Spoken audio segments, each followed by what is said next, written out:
Eh bien bonjour à tous et bienvenue dans cette vidéo dans laquelle nous allons parler assez rapidement, je l'avoue, des énergies du mois de décembre 2022. Pourquoi? Eh bien tout simplement parce que j'ai d'autres vidéos en projet pour vous.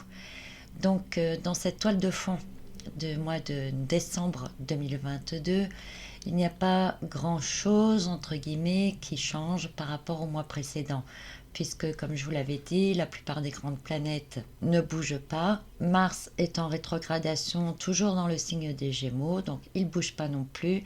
Et il n'y a que le couple formé par Vénus et Mercure qui forme entre guillemets une énergie unique et qui va donc là changer un peu puisque leur énergie va passer au cours du mois dans le signe du Capricorne. Et pourtant, il y a quand même des choses importantes dont on doit parler pour ce mois de décembre 2022. Il y aura tout d'abord la reprise en marche directe de Neptune dans le signe des Poissons, qui est maintenant accompagné de Jupiter, qui est reparti également en marche directe. Donc c'est une énergie qui peut faire remonter des désirs, qui peut faire remonter de l'espoir, qui peut redonner envie d'avoir confiance en l'avenir. Pourtant ce ne sera pas aussi simple que cela et on va en parler après. Jupiter au cours de ce mois de décembre va d'ailleurs, puisqu'il a repris sa marche directe, revenir dans le signe du Bélier, dans lequel il restera jusqu'au mois de mai 2023. Et puis il y aura le début de la rétrogradation de Mercure également dans le signe du Capricorne, une rétrogradation qui démarre le 29 décembre et qui va se poursuivre donc jusqu'à peu près la moitié du mois de janvier. Mais reprenons depuis le début. On a dans notre toile de fond, mais vraiment dans le fond de cette toile, vous le savez maintenant, le sextile entre Neptune et Pluton. Ces deux planètes sont maintenant donc en marche avant puisque Neptune reprend sa marche directe le 4 décembre. Et là, eh bien, on pourrait avoir la sensation, je dirais, de repartir quelques mois en arrière, puisque cela peut donner naissance à de nouvelles provocations, à d'autres mensonges ou encore au développement d'une illusion à grande échelle. C'est ce qu'on peut définir comme une imagination collective. D'ailleurs, dans ce sens, Pluton, planète des transformations, qui entrera prochainement une première fois dans le signe du Verseau en 2023, je vous en parlerai dans une autre vidéo, eh bien il est encore en Capricorne quand même, à la toute fin du Capricorne, donc il va vraiment un peu comme donner le coup de grâce pour terminer son travail dans ce signe, et il veut instaurer des nouvelles preuves, des nouvelles tendances, révéler des nouvelles idées qui pourraient changer beaucoup nos bases, nos connaissances, nos croyances, et il réactive également l'imagination. Une imagination qui peut permettre de créer de nouvelles choses, mais aussi de croire ce qu'on peut voir ou d'y croire parce qu'on a de nouvelles données qui viennent nous le prouver. Et ce seront souvent des données irréfutables. C'est tellement évident qu'on n'aura peut-être pas vraiment le choix que de ne pas le croire. Et justement, comme Neptune a repris sa marche directe là, le 4 décembre, il va faciliter l'imagination, l'illusion, l'envie de voir autre chose, de comprendre autrement. Et il est aussi très fort pour faciliter les complots, les mensonges, etc. Bref, tout ce qui est capable d'alimenter notre imagination, mais qui la manipule en même temps quelque part, si on n'est pas suffisamment lucide et conscient. Alors le fait de ressentir au fond de soi que quelque chose ne va pas et que en même temps ça paraît tellement évident, tellement vrai, ça peut créer un déséquilibre intérieur et rendre plus agressif finalement. Et puis il y a la toute fin du carré entre Saturne et Uranus, ça y est, c'est le dernier mois, il nous quittera début janvier celui-là, et il reste pratiquement dans les mêmes énergies qu'au mois de novembre, c'est-à-dire qu'il continue d'installer des choses, qu'on le veuille ou non, elles seront installées, décidées, mises en place, après peut-être avoir été un peu revue, un peu corrigée, mais surtout après être devenue plus performante ou qu'il est moins possible de contester. Il y a quand même une petite différence dans ce carré entre Saturne et Uranus ici au mois de décembre, c'est que Saturne revient dans le 3e décan du signe du Verseau. Alors c'est une petite différence, mais ça peut faire une grande importance parce que dans ce décan, Saturne a la capacité de rendre les choses normales. On peut dire que, en gros, tout ce qui a été admis avant, tout ce qui a été consenti ou imposé, tout simplement, ça devient normal. C'est ancré dans les consciences comme une nouvelle normalité. Presque comme si ça découlait de source, que ça devait être comme ça depuis longtemps. Et comme ça devient une acquisition de normalité, eh bien on l'admet encore plus facilement. On y croit encore plus puisque c'est normal.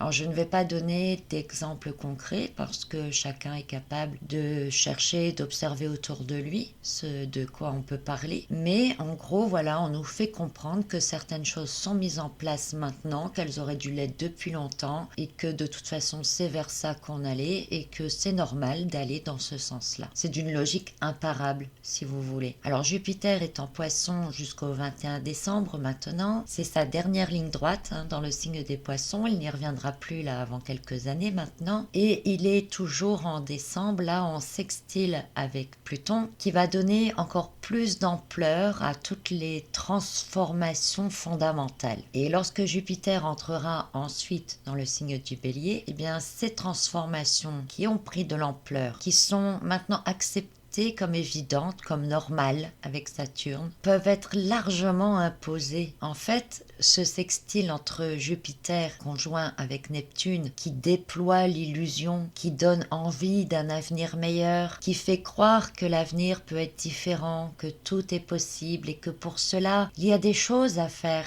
Il y a des choses normales à mettre en place. Et si on veut atteindre ce futur merveilleux, il faut, entre guillemets, accepter cette nouvelle normalité. Et donc on peut dire, et c'est pour ça que c'est quand même assez important, c'est que tout ce qui se met en place au mois de décembre va renforcer la dernière attaque, si vous voulez, du carré entre Saturne et Uranus qui se termine début janvier, en rendant plus ou moins ce qui se met en place là, irréversible. Et ce sera là-dessus que va se baser le reste de ce qui va venir. Donc ensuite, dans ces énergies de cette toile de fond du mois de décembre, je vous l'ai dit, il y a toujours Mars dans le signe des Gémeaux qui est maintenant en rétrogradation. Et Mars, jusqu'à la moitié du mois de décembre, il est en trigone avec Saturne et en carré avec Neptune. Donc le carré entre Mars et Neptune, il faut bien imaginer qu'il va renforcer le déséquilibre mental. Vous savez, c'est un peu entre le... Il y a quelque chose au fond de nous qui nous dit non, ça va pas, c'est pas possible, c'est pas comme ça. Et puis, entre ce qu'on nous montre ou ce qu'on nous dit, auquel on a l'impression qu'on ne peut que y croire. Donc il y a un déséquilibre intérieur qui est renforcé par ce carré entre Mars et Neptune. Et en même temps, comme Mars est en trigone avec Saturne, il va lui aussi venir donner du poids à ce qui se met en place, à ce qui est décidé. Alors je ne sais pas si vous comprenez un peu ce que je veux dire, la dynamique en fait dans laquelle on se trouve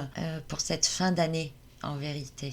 Ensuite, il faut comprendre que Mars est en rétrogradation, en Gémeaux. Et donc, c'est un Mars qui ne va pas non plus aller en se dispersant. Il est beaucoup plus réfléchi. Il a envie de comprendre certaines choses. Mais avec son carré avec Neptune, on peut dire qu'il voit, il comprend certaines choses, mais en même temps, il a du mal à assimiler ce qui se passe. Et puis surtout qu'en face, on va dire que les mensonges, les illusions, c'est tellement bien ficelé, tellement bien amené, tellement bien organisé qu'on se sent quelque part illégitime de ne pas le croire, de ne pas vouloir le voir. Donc même si on sent que quelque chose cloche, on ne sait pas réagir véritablement parce que on finit par douter. D'ailleurs, le doute, la confiance en soi, la foi en soi, ça va être le grand thème de l'année 2023. Mais on en reparlera très très vite parce que là j'ai beaucoup de retard et les vidéos de 2023, il y a au moins 3 mois qu'elles devraient être faites et c'est pas encore le cas.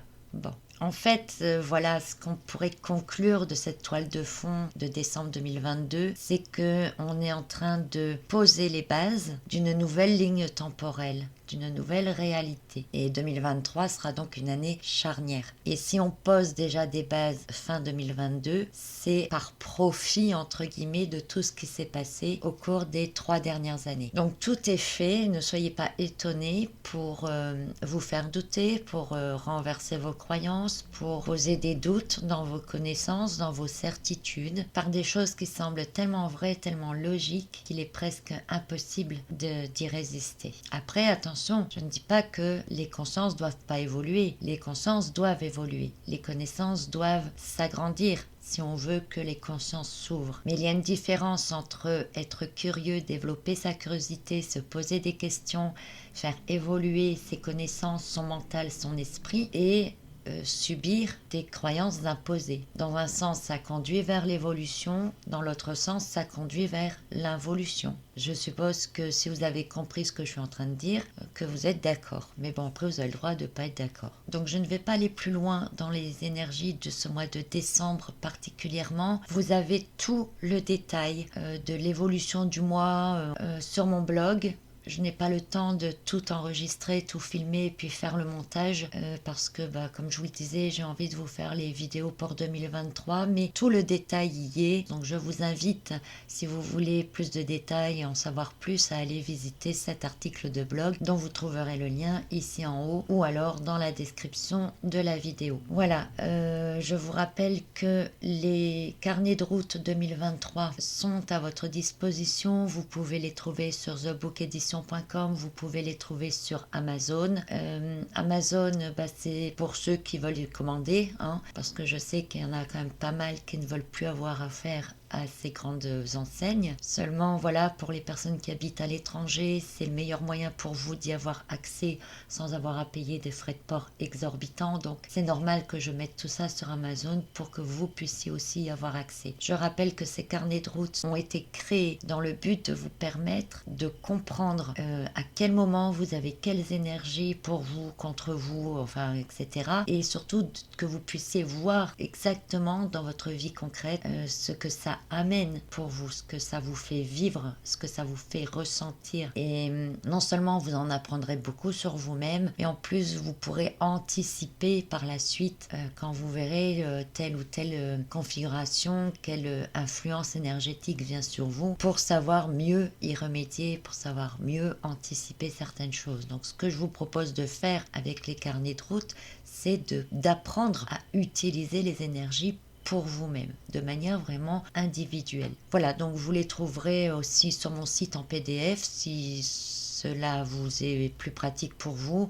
Bon, évidemment, PDF, sachez qu'il vous faudra imprimer les pages si vous voulez les utiliser vraiment en tant que calendrier. Donc je vais maintenant m'activer à terminer les vidéos pour 2023 et puis aussi voir pour la publication du Grand Guide Astro 2023 parce que je l'ai laissé un peu de côté et du coup j'ai encore pas mal de choses à revoir avant de le publier. Voilà, donc j'espère quand même que vous en avez compris la grande tendance globale pour ce mois et puis je vous rappelle, donc vous avez tout le développement sur mon site. Voilà.